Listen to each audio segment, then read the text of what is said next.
in community with Dr. Lyles, and she assured me that the visits to your room by her and Ms. Coyle were purely to help the principals. I disagree. People that are receiving 3s and 4s are under the gun. I know we have focus schools. I know we have priority schools. I spent yesterday and today at the invitation of a principal in one of the focus schools. I observed furniture being thrown. I spoke to the principal how they cannot suspend the children. Their hands are tied because of IEPs or other legal ramifications. The lack of support that they are getting on an administrative level, and the constant questioning why teachers are performing so well. I don't think we have so many bad teachers in this city. I don't think so at all. Our teachers can teach anywhere in this country.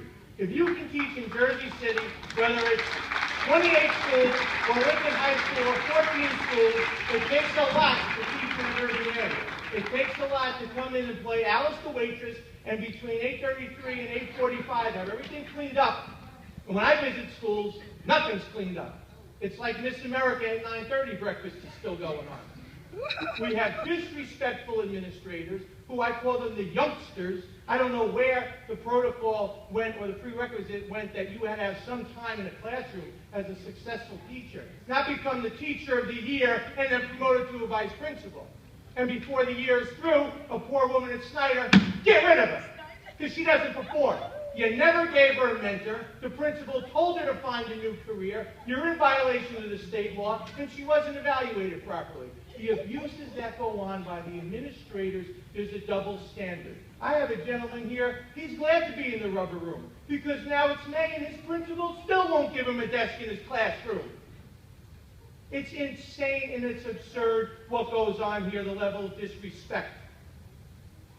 The SIG grant at Snyder. I hear about it by people texting me from a faculty meeting. The community doesn't know there'll be a 27-minute lunch. The community doesn't know the start time will be at 8:10. The teachers union, let's fold up shop and turn it back into a car dealership because you don't communicate with us. I don't know where the communication is breaking down up here. Lesson plans, and I'll say it to my staff. Dr. Lyles, the superintendent, sent an email to all of your principals. She copied me on it. Those of you that are being written up and reprimanded and yelled at and fingers in your face, let me know, because the good superintendent did say she wanted to know. That's not what's supposed to happen. The fourth marking period is a trial period for you to work out the kinks with this new system. And I published that in our newsletter. So if you're having dealt with by unreasonable, onerous administrators, please tell me, and I will let Dr. Lyles know. Folks, we need a contract. That's right. I know we're negotiating. That's right. We're still negotiating. We are. Talks have not broken down. But you are the powers that be. Let's speed it up. Let's speed it up. Let's do the right thing. Let's not go into year 2. We don't want to be a Patterson and Bayonne with marches to City Hall and protests and picketing before report card nights. Report card nights. Thousands of taxpayer dollars wasted going to arbitration because report card nights were 6:30 to 8. We were professionals. We are professionals. We agreed to go in at 6 o'clock. When we go to PERC, to the arbitrator, nothing is done because the board, the central office, refuses to discuss it. We'll discuss it at the negotiation table on May 6th. That's what PERC advised us to do. But we are the professionals. We like to be treated with some respect. And lastly, what I'll say, I made some comments. I was very excited, so maybe I got a little ahead of myself. But those of you that have known me for a long time, those of you that have known me like Miss Ruane since I was a little kid and used to say Little Ronnie in the halls of 23 school, I think you know me. You know my fiber, you know my makeup. So when I was very excited when Mr. Bing gave a presentation the other night. That's right.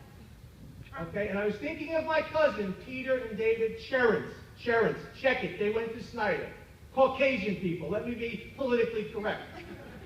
When I said it's not in every child's makeup or DNA or whatever I said, there was no reference to race there at all. Had it not been for a manager by the name of Charles Roeder and my dad, who had his foot up my backside, you know, Mr. Wayne, I would have been very happy to have stayed at the A&P where I worked in college.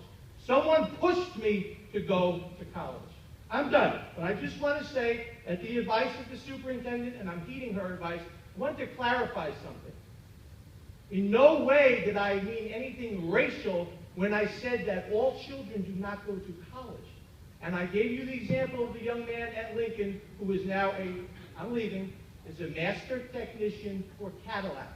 We need to bring back those programs because if we don't, we are failing the children. There is nothing racial about that. Thank you. Diane Matthews.